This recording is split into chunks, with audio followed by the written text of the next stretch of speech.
Can we start with maybe introduce yourself, name, what pronouns you use, and then let's do something a little different. Why don't you answer the question, what do you do in a different way than you've ever answered it before? Oh, okay. My name is Hwong. I put up music under the moniker. Oh, oops, sorry. Let me restart. My name's Hwong.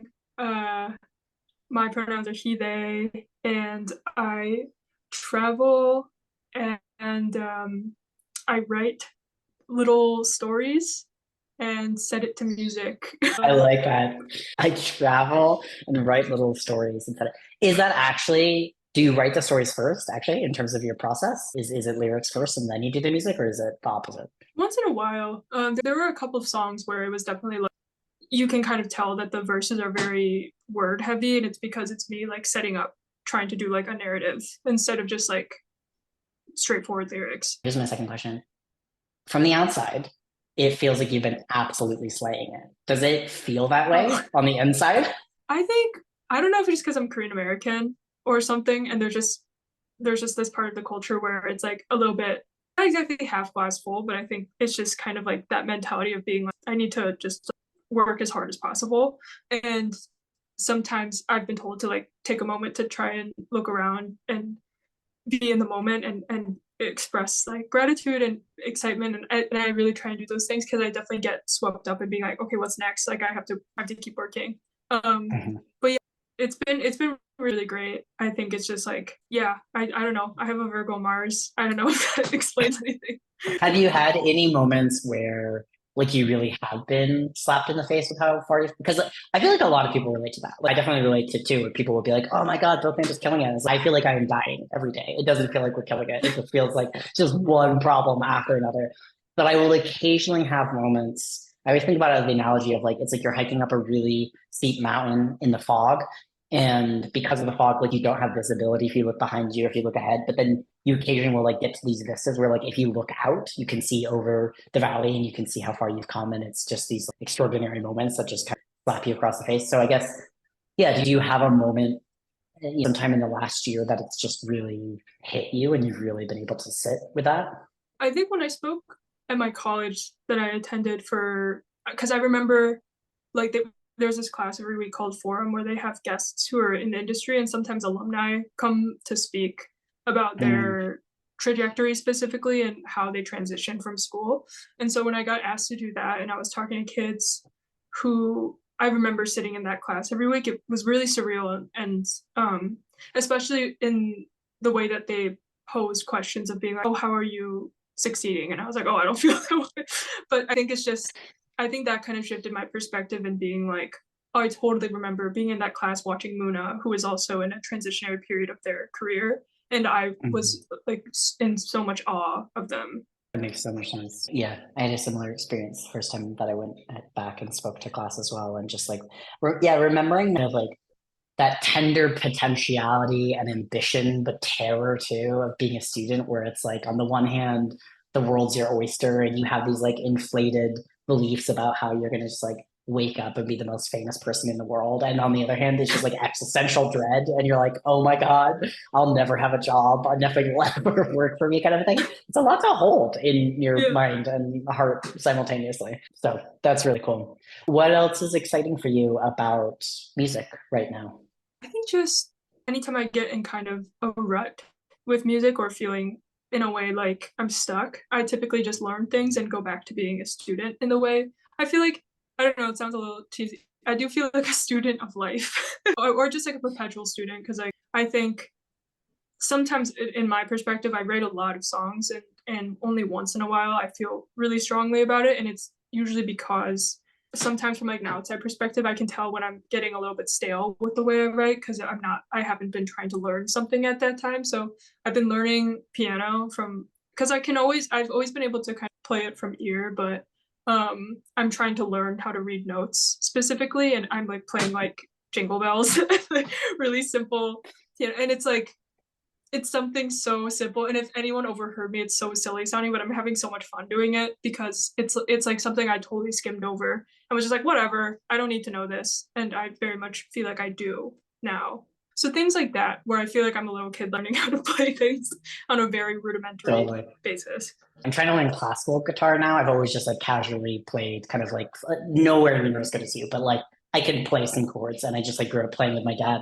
But I've always wanted to learn classical guitar. So I've started taking lessons here. But of course, I'm now needing to learn how to like actually read notes. And just last night, I was like plunking, I was like literally playing Star Spangled Banner badly. And my wife was listening to me. And then she looked over because I was like making notes on the thing. And she's like, "Are you learning how to read music?" And I was like, "Yeah, did you think I just got way worse at guitar? Like, what do you think has been going on in the living room for the last few weeks?" So, and then I'll just like go to play songs I know how to play, and it sounds so much better. But it's funny, and it's I don't know. I find it really life affirming to go back to like it's always humbling to learn something new, but like when you're learning something new within the broader structure of something really intimately, like that's really magical Mm-hmm. to realize like there's this thing that you know, but like it will forever be foreign to you because like there's always a different angle or a different way to engage with it. And yeah, it's really magical. It really is. Yeah. I think especially because um I think when I was younger, I think around 14, I was like, oh well, I've mastered guitar, so like I might as well learn something else, which is it's just so not the case. I don't think I'm ever gonna master the guitar. I don't think really anyone can ever master anything, quite honestly. There's so many things about the guitar and about production and everything that I'm still learning. And I think that's the most exciting part and magical, yeah, part of the process is Yeah. just realizing that there's just so much potential to learn with the thing that I already do every day. Yeah. Yeah. This is, I feel like I was reading something about you in an interview today where you're talking about like, that's really what you did in COVID, or that's partly how you dealt with like lockdown is you're like, cool, I'm just going to learn a bunch, which like, what a positive reaction. I feel like so many people just like moved into apathy and stagnation and you're like, great, I'm just going to learn things. I think it was, I mean, it's still very, I think just in general, I've always been pretty introverted since I was a child. And I have been kind of like learning things on my own since I was a kid. Like I would learn how to break dance and beatbox by myself in my basement. And that was fun for me. So I think something like lockdown, just for me, because I already kind of do that, even without a lockdown, that's just what I enjoy doing in my spare time. It didn't seem strange to me, but when I was talking to my sibling who's worked with both and before, they were like, I think it's so interesting that you just sit by yourself and just do things by yourself for hours without wanting to talk to anyone. And I'm just like, yeah, it's like the best. So you're like this beyond music, just your whole life. Like you're kind of, your proclivity is just to like learn. That's just what you're oriented towards. Learning and doing things that are not like I like to write stories. Like I write thousands of pages of screenplays that are so bad just for myself because it's yeah, it's like soothing to me. It's like self-soothing. That's so good. I'm sorry. I just need to write that quote down. That's an amazing quote. So, can we talk about your song, David? I have so many reactions to it. Like the line specifically, I want to be serene and blank like David. Can you tell me what you mean by that line? Yeah, I think that was like um honestly when I wrote it, I was just having a lot of resentment in general because I felt very stifled by my at that time gender expression because I was still femme and I was still very much in denial about who I was. And so I think it was me just trying to vilify really just like any cisgendered man, which was wrong. And I think that line, serene and blank, was me being like, you're boring. But it's like I don't even know the person that I was writing about because the person doesn't exist. And so it was just a way of me, I think, trying to be sneaky and being like, I'm interesting, you know, I'm not serene and blank, but it's me being judgmental essentially. So I think it's kind of ironic in a song where there's clearly a lot of hurt on my behalf of me like pointing it back kind of. That's really great. Um, Yeah, I've seen other yeah, people interpret it, I was gonna so say it's like that funny. wasn't how I interpreted it. I totally see that. But for me, I think it was more, which maybe in a way is what you're kind of coming around to. The second level meaning is for me maybe more of the primary meaning of I used to feel such envy for that boring cis man. It was just all that I wanted to Mm-hmm. be. This imagine the ability to be boring and still get what you want in the world and still have women be Yeah, attracted to you and like not have to work so hard for all these things. And I guess it was the word serene. It was like the just like the non-work, the non-need to think about any of this. Yeah, I don't know. I think your song captures it really, really well, and in a way that I think so many gender queer people would relate to. Oh, thanks. That was also the meaning as well, with just wishing that I could be in public, or I think at the time, like sitting alone and doing nothing and people thinking it's mysterious, but I was like neurodivergent and taller than everyone and Asian in a white town, so it was weird like for me to do that. So it was me kind of wistfully thinking about that also. This is okay. So I'm sorry to ask you this question because it's like opening up such a can of worms. But I wrote down that question about David, and it's like, well, now we have to get into it. So I'm just going to ask it as a very open-ended question, and then you can take it in whatever direction you want. But I guess, yeah, sort of piggybacking off that song, but going in whatever direction you want. What has drawn you to masculinity? Oh, interesting. I think in a way, I when I was expressing myself in a more feminine way that felt a bit more like a performance.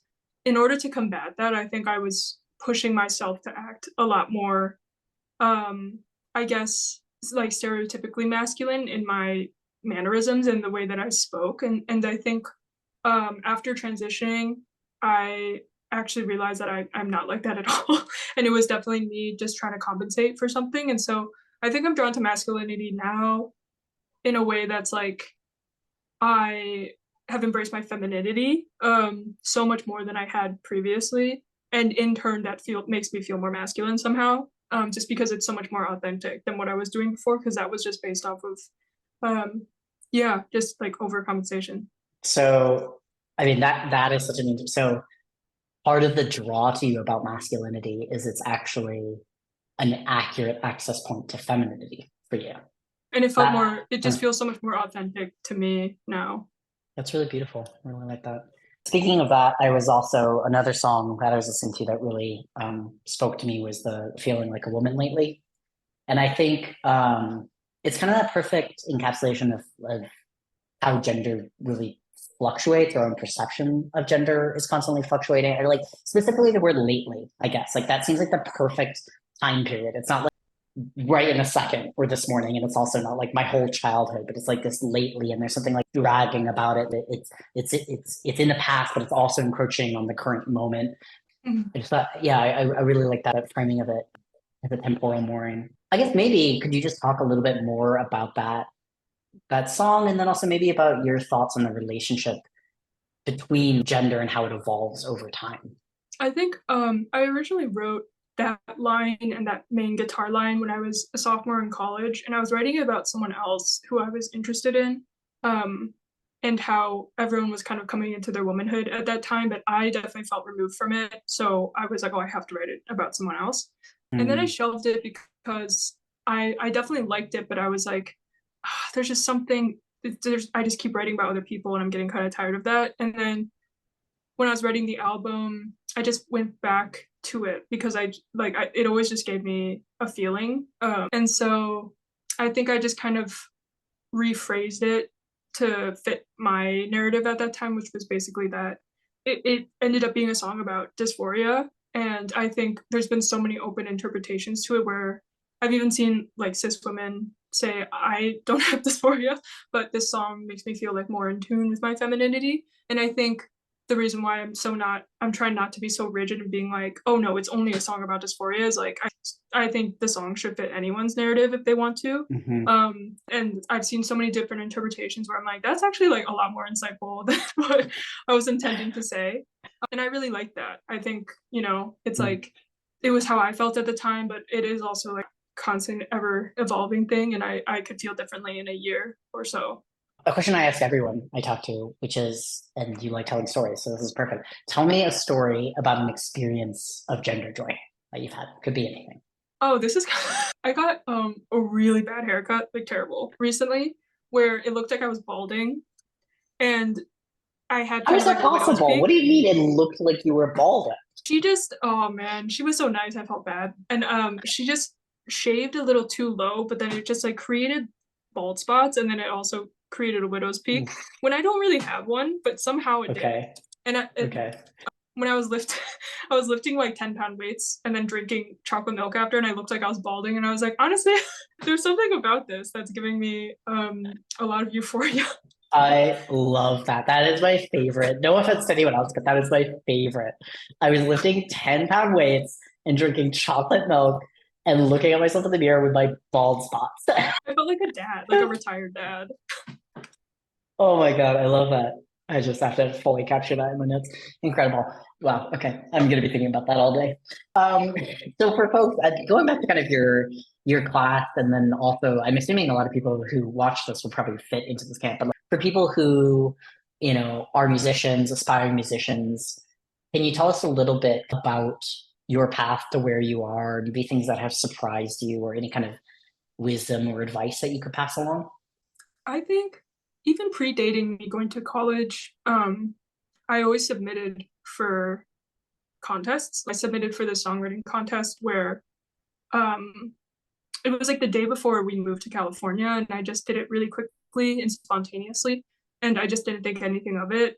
But it ended up changing my life because it was the first time I ever performed original music, and it was in South Africa with these other American songwriters, and we got to go to Carnegie Hall, and it was just unbelievable. And then I submitted for this other camp that was a music camp that I got into. And then with music schools, I applied just thinking like, I mean, this is my strongest chance to get into school. But I think it was just really important for me to, and then, oh yeah, and then after school, I applied to like the NPR Tiny Desk contest, which ended up helping me in the long run with getting my own session. And so I think it's like the kind of thing where I just really lowered my inhibitions and was like, I'm not afraid to fail in this because there's nothing to lose. And I think that's something that I've been seeing a lot lately where people are like, it's good to not be afraid to be seen at trying with doing things. And I think with music, especially, people get really like,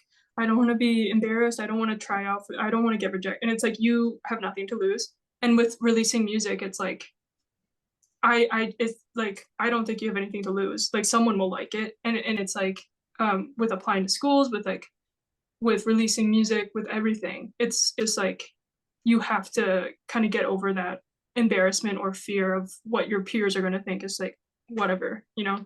Yeah, that's a big one. I mean, big for music, big for so many things in life. Strikes me as like particularly true for music. Like I also write like terrible screenplays and novels in my spare time, but like at least with novels, it's like it's still so private and anonymous. Like if it fails, it's like failing secretly and no one sees it. Whereas things that like require you to like actually, like acting and music or whatever, where you're like actually out there and you're like embodied and the world is like, judging you or witnessing you, being the maker of your craft, it does take a different level of courage for sure.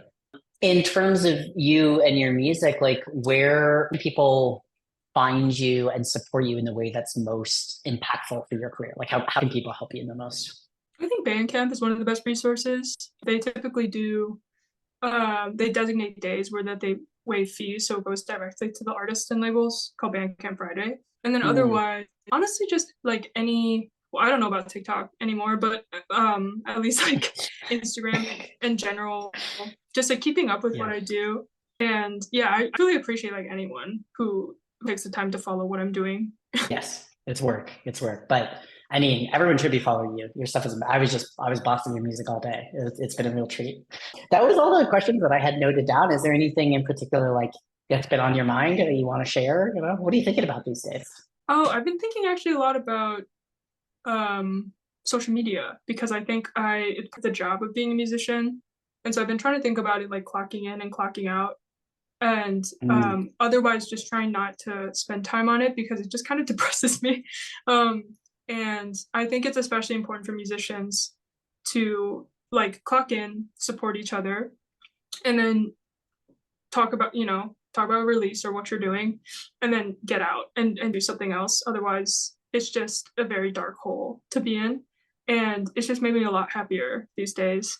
and honestly, I feel like most people are on the same page as us, which just really leads me to believe like if there's like a majority opinion that this is negatively impacting our lives, I just wonder if it will last. I wonder if the whole edifice is going to fall apart in our lifetimes. I kind of hope so. I, I wonder about it, and it's like it's such a great tool to utilize for small businesses and for musicians, Yeah. especially who are growing. I think it's like it gets dark when like you doom scroll for hours and hours and hours, and I really lose my mind when I've done that in the past. So yeah, I'm trying to cultivate like healthy habits instead of Yeah. doing that. Yeah. Yeah. I'm with you. I think I didn't even have social media before both amps. So it's been like a real kind of like, holy crap, here's this whole world, and like had to kind of learn it. But I feel like pretty much everyone around me just makes fun of me for how not adept at technology I am. But like my personal account, it's like exactly that. It's like a tool. Like I'll log in maybe once a day or once every 2 days. I'll see if there are messages. I basically treat it as though it's like a messaging app. And then if I don't have any Yeah. messages, I just like close it. But I think like the algorithm doesn't like really know what to do with me because like I don't really engage. And so they're like, what do you like? Why are you even here? And I'm like, I don't know. I guess I like talk to some people here. I don't know.